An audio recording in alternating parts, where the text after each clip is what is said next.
Hello दोस्तों, मैं हूं पंकज कच्छावा और मैं आज आपके सामने लेकर आया हूं नया टॉपिक जो आपके एग्ज़ाम है कृषि पर्यवेक्षक का, एग्रीकल्चर सुपरवाइज़र का। उसका एक नया टॉपिक लाया हूं जो आपके पशुधन जो आपके सिलेबस में है, उसमें आपके भेड़ की जो नस्लें हैं सिलेबस में, वो आज मैं आपको पढ़ाऊँगा।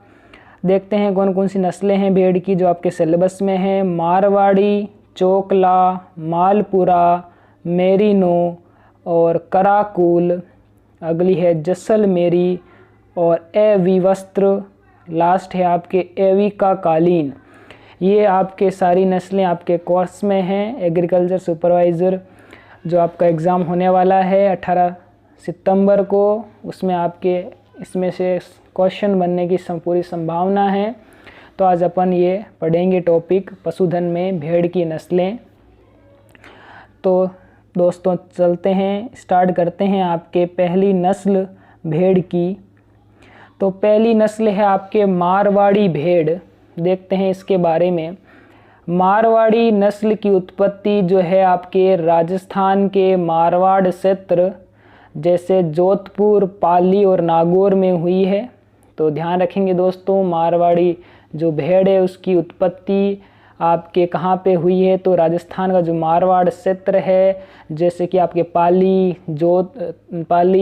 जोधपुर, नागौर, ये सारे क्षेत्र जो आपके मारवाड़ क्षेत्र के अंदर आते हैं, वहाँ से आपके मारवाड़ी भेड़ की जो है वो उत्पत्ति हुई है। तो ध्यान रखेंगे दोस्तों। चलते हैं अगले पॉइंट की तरफ। तो राजस्थान में मारवाड़ी भेड़ सर्वाधिक जो है आपके जैसलमेर, जोधपुर, जयपुर, जालोर, बाड़मेर, झुंझुनू, दौसा, सीकर, पाली ज़िलों में पाई जाती है। तो ये सारे ज़िले ध्यान में रखेंगे कौन कौन से ज़िलों में आपके मारवाड़ी भेड़ जो है वो पाई जाती है राजस्थान के। तो चलते हैं अगला पॉइंट की तरफ। बहुत ही इम्पोर्टेंट पॉइंट आ रहा है दोस्तों, एग्ज़ाम की दृष्टि से नोट कर लेना। तो देखते हैं, राजस्थान में सर्वाधिक मतलब 50% मारवाड़ी नस्ल की भेड़ें पाई जाती है। तो ध्यान रखेंगे, राजस्थान में जितनी भेड़ें हैं उसमें 50% भेड़ें जो हैं किसकी है, मारवाड़ी नस्ल की है। तो आपके इम्पोर्टेंट है एग्ज़ाम की दृष्टि से, तो ध्यान में रखेंगे दोस्तों। तो चलते हैं अगले पॉइंट की तरफ। तो अगला पॉइंट है, यह बहुत ही फुर्तीला और पैर लंबे होते हैं और यह लंबा सफ़र बहुत आसानी से तय कर लेता है। तो ये जो आपका मारवाड़ी भेड़ जो है वो आप ध्यान रखेंगे बहुत ही फुर्तीला है, पैर भी इसके लंबे हैं और जो लंबा सफ़र होता है वो आसानी से तय कर सकता है। तो ये आपके ध्यान रखेंगे दोस्तों। चलते हैं अगले इम्पोर्टेंट पॉइंट की तरफ। तो नोट करेंगे दोस्तों कि ये ऊन जो है वो 1 से 2 किलो ऊन देती है। तो ध्यान रखेंगे आपके प्रतिवर्ष जो है वो 1 से 2 किलो ऊन दे देती है आपके कौन सी, मारवाड़ी भेड़ की अपन बात कर रहे हैं। तो अगला आपके और भी इम्पोर्टेंट पॉइंट आ रहा है दोस्तों, नोट करेंगे, एग्ज़ाम की दृष्टि से बहुत ही इम्पोर्टेंट पॉइंट आ रहा है। तो देखते हैं, इसकी ऊन को विदेशों में जोरिया के नाम से जाना जाता है। तो ये नोट कर लेना दोस्तों, जो मारवाड़ी भेड़ है उसकी ऊन को विदेश हैं उन वहाँ पे किस नाम से जाना जाता है, तो आपके विदेशों में जोरिया के नाम से जाना जाता है। तो दोस्तों नोट करेंगे, बहुत इम्पोर्टेंट है। और आपके पास में यहाँ पे डायग्राम भी दिया गया, चित्र दिया गया है किसका, मारवाड़ी भेड़ का आपके चित्र दिया गया है, इसको भी देख लें। तो चलते हैं दोस्तों अगले नस्ल की तरफ।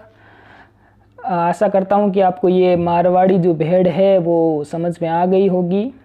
ठीक है, चलते हैं अगली भेड़, इम्पोर्टेंट भेड़ है आपके चोकला भेड़। देखते हैं इसके बारे में। आपके दोस्तों नोट कर लेना, आपके इम्पोर्टेंट पॉइंट आ रहे हैं। तो भारत की मेरिनो नस्ल के नाम से भी जाना जाता है। तो दोस्तों ध्यान रखेंगे, भारत की मेरिनो नस्ल किस भेड़ को जाना जाता है, के नाम से किस भेड़ को जाना जाता है पूछ लें तो ध्यान रखेंगे, चोकला भेड़ को भारत की मेरिनो नस्ल के नाम से भी जाना जाता है। तो बहुत ही इम्पोर्टेंट पॉइंट है दोस्तों, नोट करेंगे। चलते हैं अगले इम्पोर्टेंट पॉइंट की तरफ। तो बात करें अपन चोकला भेड़ के उपनाम की, तो ध्यान रखेंगे दोस्तों, छापर और शेखावाटी के नाम से चोकला भेड़ को जाना जाता है। ठीक है, इम्पोर्टेंट पॉइंट है एग्ज़ाम की दृष्टि से। चलते हैं अगले पॉइंट की तरफ। तो उत्पत्ति स्थल की बात करें अपन दोस्तों चोकला भेड़ के उत्पत्ति स्थल की, तो वो शेखावाटी क्षेत्र से है, ध्यान रखेंगे।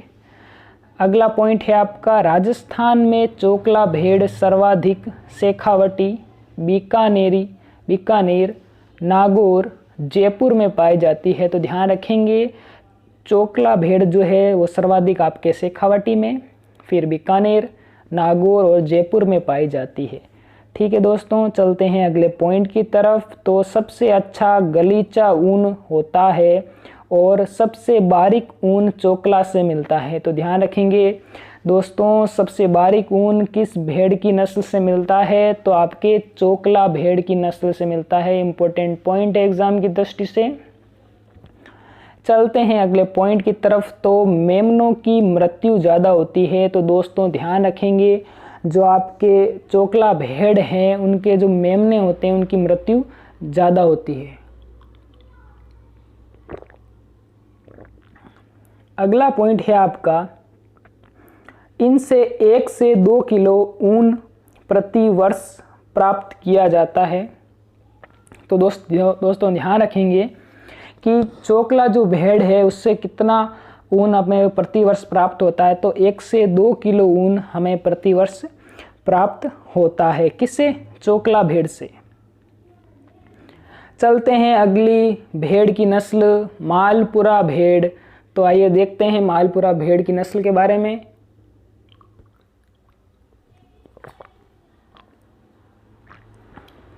तो मालपुरा नस्ल की जो उत्पत्ति है दोस्तों वो टोंक ज़िले से मानी जाती है, टोंक ज़िले से है राजस्थान के। ठीक है, इंपॉर्टेंट पॉइंट एग्जाम की दृष्टि से नोट कर लेना। चलते हैं अगले पॉइंट की तरफ। तो राजस्थान में मालपुरा भेड़ सर्वाधिक टोंक, सवाई माधोपुर तथा जयपुर जिलों में पाई जाती है। तो ध्यान रखेंगे कहाँ पर पाई जाती है मालपुरा भेड़, तो आपके टोंक है जिसकी जहाँ से इसकी उत्पत्ति हुई है वहाँ पर, और सवाई माधोपुर और जयपुर जिलों में। ठीक है, अगले बात करें तो पेट और पैरों पर ऊन जो है वो नहीं या बहुत कम पाई जाती है। ध्यान रखेंगे जो मालपुरा जो भेड़ है उसके पेट पर और उसके जो पैरों पर है वो बहुत कम ऊन या नहीं के बराबर ऊन पाई जाती है। तो दोस्तों ध्यान रखेंगे। अब अगला पॉइंट पे चलते हैं। तो मालपुरा जो भेड़ है उसकी एक विशेषता के बारे में बात करें तो ये दूध जो है वो आपके अधिक मात्रा में देती है, तो नोट करेंगे। और अगला जो पॉइंट है बहुत इंपॉर्टेंट है एग्ज़ाम की दृष्टि से, दूध काल जो है वो मालपुरा भेड़ के उसकी बात करें अपन तो 105 दिनों का होता है दोस्तों। नोट करेंगे 105 दिनों का दूध काल किस में पाया जाता है, तो आपके मालपुरा भेड़ के अंदर 105 दिनों का दुग्ध काल पाया जाता है। तो दोस्तों नोट कर लेना, एग्ज़ाम की दृष्टि से इम्पोर्टेंट है। ठीक है, चलते हैं अगले पॉइंट की तरफ। तो आपके ऊन उत्पादन की अपन बात करें मालपुरा भेड़ में दोस्तों तो 1 से 1.5 किलो होता है प्रति वर्ष, ध्यान रखेंगे। तो आपके अगले पॉइंट की अपन बात करें तो इसके ऊन को गलीचा को बनाने के लिए उपयोग किया जाता है। तो ध्यान रखेंगे दोस्तों इसके ऊन का उपयोग अपन गलीचा निर्माण में करते हैं। ठीक है, ये आपके डायग्राम दिया गया है वो आपके मालपुरा भेड़ का है, इसको भी देख लें। और चलते हैं अगले नस्ल की तरफ।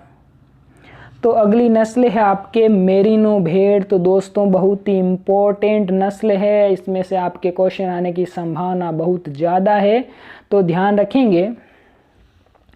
मेरिनो नस्ल की उत्पत्ति स्पेन में हुई है। तो दोस्तों नोट करेंगे, एग्ज़ाम की दृष्टि से इम्पोर्टेंट है कि मेरिनो जो नस्ल है उसकी उत्पत्ति कहाँ से हुई है, तो आपके ध्यान रखेंगे स्पेन में हुई है। अपन आकार की बात करें तो आपके सींग जो है वो सर्पिल आकार के होते हैं। इसके गर्दन और कंधे के ऊपर झुर्रियाँ पड़ जाती है, ध्यान रखेंगे दोस्तों। और अगले पॉइंट की बात करें अपन दोस्तों, तो नर के सींग होते हैं और मादा सींग रहित होती है। तो दोस्तों ध्यान रखेंगे, मेरिनो भेड़ के जो नर होते हैं उनमें तो सींग पाए जाते हैं, जबकि जो आपके मादा होती है उसके अंदर सींग नहीं पाए जाते हैं। ध्यान रखेंगे दोस्तों। और दोस्तों अगला बहुत ही इम्पोर्टेंट पॉइंट आ रहा है, नोट करेंगे एग्ज़ाम की दृष्टि से, बहुत ही इम्पोर्टेंट है। आपके विश्व के अंदर सबसे ज़्यादा ऊन और सबसे अच्छी किस्म की जो ऊन है, लगभग 5 से 9 किलो ऊन देता है ये आपके मेरिनो भेड़। ध्यान रखना, एक तो सबसे ज़्यादा ऊन देने वाली भेड़ आपके मेरिनो है और आपके बहुत ही अच्छी किस्म की भेड़ देती है। और कितनी मात्रा में देती है, तो 5 से 9 किलो दे देती है ये भेड़ ऊन। तो बहुत ही इम्पोर्टेंट पॉइंट है दोस्तों। और आपको ये डायग्राम भी दिया गया है मेरिनो भेड़ का, देख सकते हो डायग्राम में पता चल रहा है कि ऊन की जो मात्रा है बहुत ज़्यादा दिख रही है अपने को, तो ध्यान रखेंगे इसको। चलते हैं अगले नस्ल की तरफ। अगली नस्ल है आपके भेड़ की कराकुल भेड़। तो देखते हैं इसके बारे में दोस्तों। इसकी उत्पत्ति स्थल के बारे में अपन बात करें दोस्तों, तो ये मध्य एशिया में इसकी उत्पत्ति स्थल मानी जाती है। चलते हैं अगले पॉइंट की तरफ। तो इसके आकार की बात करें तो जो कराकुल भेड़ के जो नर होते हैं उनमें सींग पाए जाते हैं दोस्तों, ध्यान रखेंगे, जबकि जो मादाएं होती हैं इनकी उनमें सींग नहीं पाए जाते हैं दोस्तों, ध्यान रखेंगे। और अपन जो कराकुल भेड़ है उसके रंग की बात करें तो हल्का काला और हल्का भूरा जो है वो कराकुल भेड़ का रंग होता है, तो ध्यान रखेंगे। और अपन कराकुल भेड़ का जो ऊन उत्पादन होता है उसकी बात करें तो ये 4 से 5 किलो ऊन उत्पादन कर सकती है। और दोस्तों एक बात और ध्यान में रखेंगे, इनका मांस भी जो है बहुत अच्छा होता है, इस मांस के लिए भी इसका पालन किया जाता है। तो और ऊन उत्पादन ध्यान रखेंगे दोस्तों कितना है, 4 से 5 किलो। तो दोस्तों नोट कर लेना इस बात को। और पास में आपका ये डायग्राम भी दिया गया है कराकुल भेड़ का, इसको भी देख लें। चलते हैं अगली नस्ल की तरफ। तो दोस्तों अगली नस्ल है आपके जैसलमेरी भेड़। ये बहुत इम्पोर्टेंट है एग्ज़ाम की दृष्टि से, इसमें से आपके सवाल पुटअप हो सकता है, तो इसे ध्यान से देखें दोस्तों। तो जैसलमेरी नस्ल की जो उत्पत्ति है वो आपके राजस्थान के जैसलमेर ज़िले से हुई है, ध्यान रखेंगे दोस्तों। चलते हैं अगले पॉइंट की तरफ।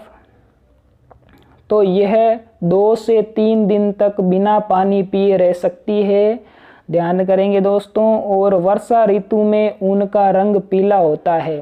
तो 2 चीज़ें बताई इन्होंने, 3 दिन तक आपके बिना पानी के ये जीवित रह सकती है। और आपके वर्षा ऋतु की अपन बात करें तो वर्षा ऋतु में जो जैसलमेरी भेड़ है उसके ऊन का रंग जो है आपका पीला हो जाता है, ध्यान रखेंगे। रंग कैसा हो जाता है, जैसलमेरी भेड़ का पीला हो जाता है। चलते हैं अगले पॉइंट की तरफ। तो इसको मांस के लिए पाला जाता है, तो दोस्तों ध्यान रखेंगे जैसलमेरी भेड़ का जो पालन है वो मांस के लिए किया जाता है। और अपन ऊन की बात करें, ऊन उत्पादन की जैसलमेरी भेड़ के, तो 1.5 केजी से 2 केजी तक ये आपके ऊन दे देती है, कौन सी, जैसलमेरी भेड़ की, ध्यान रखेंगे। और दोस्तों आप नोट कर लेना, 2 बहुत ही इम्पोर्टेंट पॉइंट आ रहे हैं एग्ज़ाम की दृष्टि से, इनमें से आपके सवाल आने की पूरी संभावना है। तो राजस्थान में सर्वाधिक ऊन देने वाली भेड़ जो है वो आपकी कौन सी है, जैसलमेरी है। तो ध्यान रखेंगे दोस्तों, राजस्थान की बात कर रहे हैं अपन। वैसे तो आपने पढ़ा है कि जो मेरिनो भेड़ की जो नस्ल है वो सर्वाधिक ऊन देती है, जबकि अपन बात कर रहे हैं यहाँ पे राजस्थान की जो भेड़ है जैसलमेरी, वो राजस्थान के अंदर जो सर्वाधिक ऊन देने वाली भेड़ कौन सी है, जैसलमेरी है। तो नोट कर लेना दोस्तों, बहुत ही इम्पोर्टेंट पॉइंट है। तो चलते हैं अगले सवाल की तरफ। तो आपके राजस्थान में सबसे लंबी ऊन भी जैसलमेरी भेड़ की है। तो दोस्तों ध्यान रखेंगे कि राजस्थान में सबसे लंबी ऊन जो है वो कौन से भेड़ की है, तो आपके जैसलमेरी भेड़ की जो ऊन है वो सबसे लंबी होती है। और राजस्थान में सर्वाधिक ऊन देने वाली जो भेड़ है वो भी आपके जैसलमेरी भेड़ होती है। तो दोस्तों दोनों पॉइंट को विशेष रूप से नोट कर लेना एग्ज़ाम की दृष्टि से। और आपके यहाँ डायग्राम भी दिया गया है किसका, जैसलमेरी भेड़ का। तो चलते हैं अगली नस्ल की तरफ। तो आपकी अगली नस्ल है अविवस्त्र भेड़।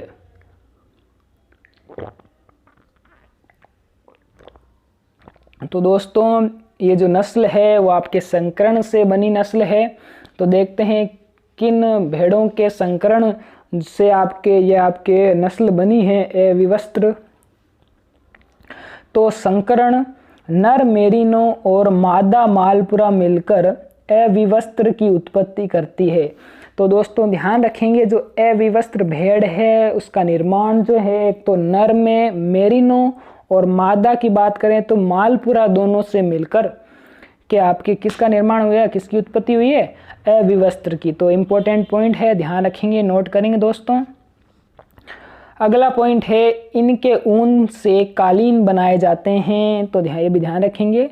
और ये आपका ये डायग्राम दिया गया है जो कि अविवस्त्र भेड़ का है। और इसमें इम्पोर्टेंट पॉइंट आपके संकरण का ही है, कौन से भेड़ों के संकरण से आपके अविवस्त्र भेड़ का निर्माण हुआ है। तो ये पॉइंट ध्यान में रखेंगे। नर तो है आपके मेरिनो और मादा है मालपुरा, ठीक है ना। तो चलते हैं अगली नस्ल की तरफ। दोस्तों अगली नस्ल है आपके एविकालीन भेड़। देखते हैं इसके बारे में भी आपको ये पॉइंट ध्यान रखना है कि इसका निर्माण किन भेड़ों के संकरण से होता है। तो आपके नर मेरिनो और मादा चोकला मिलकर अविकालीन का उत्पत्ति करती है। तो दोस्तों ध्यान रखेंगे, नर है आपके मेरिनो और मादा है चोकला, दोनों के मिलने से आपके नस्ल बनी है अविकालीन भेड़, ठीक है। इंपॉर्टेंट पॉइंट है, एग्जाम की दृष्टि से नोट कर लेना, ध्यान रखेंगे दोस्तों। तो चलते हैं अगले पॉइंट की तरफ। तो अगला पॉइंट है आपका आकार, जिसमें एक सींग की बात करेंगे अपन। इसके सींग जो है वो आपकी घुमावदार होते हैं और सर्पिलाकार होते हैं दोस्तों, ध्यान रखेंगे। चलते हैं अगले पॉइंट की तरफ। तो अगला पॉइंट है इनके मेमनों का जो वजन है वो 6 महीनों में ही 12 किलो हो जाता है। तो ये पॉइंट भी ध्यान रखेंगे, 6 महीनों में कितना किलो वजन हो जाता है, 12 किलो वजन हो जाता है। तो दोस्तों ये आपके भेड़ की जो नस्लें हैं वो आपके कृषि पर्यवेक्षक, जो आपके एग्रीकल्चर सुपरवाइजर का जो एग्ज़ाम है उसमें आपके पशुधन के अंदर ये सारी भेड़ की नस्लें आपके सिलेबस में हैं, जो मैंने आज आपको पूरी बढ़िया जो पॉइंट के साथ में समझा दी है। तो आपके इसमें से क्वेश्चन बनने की पूरी संभावना है दोस्तों। तो ध्यान रखेंगे अच्छे से, और इन जो इम्पोर्टेंट पॉइंट जो मैंने दिए हैं उनको नोट कर लेना, उनमें से आपके सवाल बनने की पूरी संभावना है। तो दोस्तों यदि मेरा वीडियो आपको अच्छा लगा तो लाइक करें, अपने दोस्तों को शेयर करें, और अभी तक आपने मेरा चैनल सब्सक्राइब नहीं किया है तो सबसे पहले सब्सक्राइब करें, क्योंकि मेरा जो अपकमिंग वीडियो है वो आपको जल्द ही मिलने वाला है। और बेल आइकन को दबाएं ताकि मेरा वीडियो आपको जल्दी से प्राप्त हो जाए। तो दोस्तों आज के लिए इतना ही, धन्यवाद।